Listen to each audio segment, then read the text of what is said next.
Hello అందరికీ ఈరోజు అయితే మనం ఎంతో tasty simple recipe Telangana style bagara rice with combination chicken curry చాలా టేస్టీగా ఉంది. మనం ఇంట్లోనే ఎంతో సింపుల్గా ప్రిపేర్ చేసుకోవచ్చు. మీరు కూడా ఒకసారి ట్రై చేయండి. ట్రై చేసిన తర్వాత ఏ విధంగా వచ్చిందో కామెంట్ చేయండి. ఇప్పుడైతే మనం తయారు విధానం అయితే చూద్దాం. ఫస్ట్ అయితే ఒక ప్యాన్ పెట్టుకున్నాక మనం ఒక 3 స్పూన్స్ ఆయిల్ అయితే వేసుకోవాలి. నెక్స్ట్ అయితే కొంచెం నెయ్యి కూడా యాడ్ చేసుకోవాలి. హోమ్ మేడ్ నెయ్యి, మమ్మీ ప్రిపేర్ చేసింది. నెక్స్ట్ అయితే ఇప్పుడైతే మనం మసాలా దినుసులు అన్నీ అయితే వేసుకోవాలి.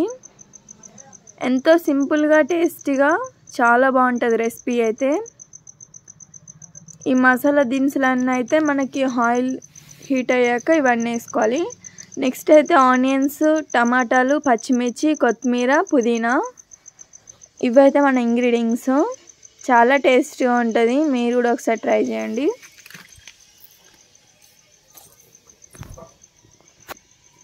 ఇప్పుడైతే మనం పచ్చిమిర్చి అయితే వేసుకోవాలి. అవి ఫ్రై అయిన తర్వాత మనం ఆనియన్స్ అయితే వేసుకోవాలి. ఈ విధంగా అయితే మనం కలుపుకోవాలి. ఇప్పుడైతే మనం ఒకసారి మూత పెట్టుకుందాం కదా. ఇప్పుడైతే మనం మూత తీసిన తర్వాత కొంచెం పుదీనా అయితే వేసుకోవాలి. దీని కాంబినేషన్ పుదీనానే, కంపల్సరీ యాడ్ చేసుకోవాలి పుదీనా. ఈ విధంగా అయితే మనం కలుపుకోవాలి. ఈ విధంగా కలుపుకున్నాం కదా. ఇప్పుడైతే మనం కొంచెం అల్లం పేస్ట్ అనేది యాడ్ చేసుకోవాలి. ఇప్పుడైతే మనం అల్లం పేస్ట్ వేసుకుందాం. వేసుకొని ఒకసారి కలుపుకుందాం. ఈ విధంగా అయితే మనం కలుపుకోవాలి. ఇప్పుడైతే మనం టమాటాలు అయితే వేసుకోవాలి. ఇవి ఫ్రై అయినాక ఈ టమాటాలు అయితే మనకి ఇష్టమైతే వేసుకోవచ్చు, లేదంటే అవాయిడ్ చేసేయచ్చు వద్దనుకుంటే. ఇప్పుడైతే మనం కొంచెం రాళ్ళుప్పు అయితే వేసుకోవాలి. వేసుకొని ఈ విధంగా అయితే మనం కలుపుకోవాలి.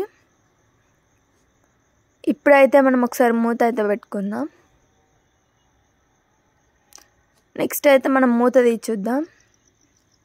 చూసారు కదా, మనకి ఈ విధంగా అయితే వచ్చింది. మనం వాటర్ అయితే యాడ్ చేసుకోవాలి. 1 గ్లాస్ రైస్కి మనం 2 గ్లాస్ వాటర్ అనేది యాడ్ చేసుకోవాలి. ఇక్కడ మా మమ్మీ అయితే 2 గ్లాసెస్ రైస్ తీసుకునింది కాబట్టి మనం 4 గ్లాసెస్ వాటర్ అయితే యాడ్ చేసుకోవాలి. మనకి బియ్యం అనేది ఏ గ్లాస్తో తీసుకుంటామో అదే గ్లాస్తో వాటర్ అయితే తీసుకోవాలి. నెక్స్ట్ అయితే మనం కొత్తిమీర, కొంచెం సాల్ట్ అయితే వేసుకొని మూత పెట్టుకుందాం. ఇప్పుడైతే మనం ఫస్ట్ నానబెట్టుకున్నాం కదా బియ్యము, అవైతే ఒకసారి వాష్ చేసుకుందాం. బాస్మతి రైస్ ఇప్పుడైతే మనం ఇది ఉడికిన తర్వాత వాటర్ అనేది, ఈ బాస్మతి రైస్ అనేది దీంట్లో అయితే వేసుకోవాలి. వాటర్లో చాలా మనకి పర్ఫెక్ట్గా అయితే వచ్చింది bagara rice. Same as it is కొలతలతోని మీరు కూడా ఇలానే చేయండి.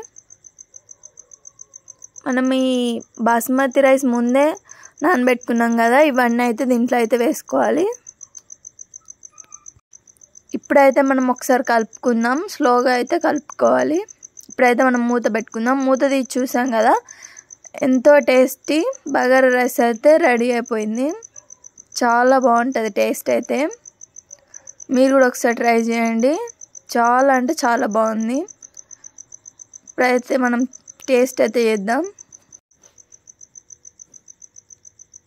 దీని కాంబినేషన్ చికెను, పెరుగు చట్నీ చాలా బాగుంది. లైక్, షేర్, సబ్స్క్రైబ్ చేసుకోండి. Thank you for watching. Bye.